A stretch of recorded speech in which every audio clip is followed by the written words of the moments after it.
তো উনি আসছে ওনার এই হাঁটুতে ফুলা নিয়ে, এবং এটা কতদিন থেকে আনুমানিক 2 বছরের মতো, 1 বছরের মতো সময় হবে।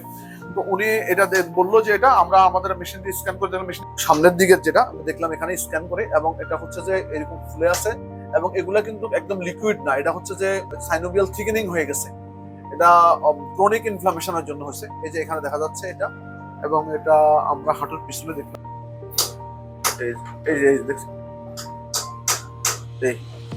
এই যে হাঁটুর পোস্টেরিয়রলিও হাঁটুর এই যে থিকেনিং, সাইনোভিয়াল থিকেনিং, এই যে ইফিউশনও আছে, থিকেনিংও হয়ে গেছে।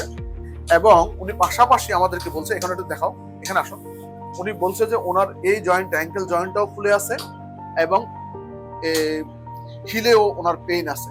বাট আমরা হিল দেখলাম, আমাদের এটা প্লান্টার ফ্যাসাইটিস মনে হয় আমাদের কাছে, এটা আমাদের কাছে ওনার সমস্ত জিনিস অ্যাকোমোডেট করে মনে হচ্ছে যে এটা রিউমাটয়েড আর্থ্রাইটিস হওয়ার একটা পসিবিলিটি আছে, সাইনোভিয়াল থিকেনিং, নি সোয়েলিং, এবং সাথে সাথে ওনার হিল পেইন এবং অ্যাঙ্কেল সোয়েলিং। এই কারণে আমরা এটাকে আমরা ফার্দার ইনভেস্টিগেশন গুলো করে আমরা অ্যাসেস করবো যে এটা আসলে রিউমাটয়েড আর্থ্রাইটিস কিনা। রিউমাটয়েড আর্থ্রাইটিস হলে সে অনুযায়ী আমরা ট্রিটমেন্ট কন্টিনিউ করবো।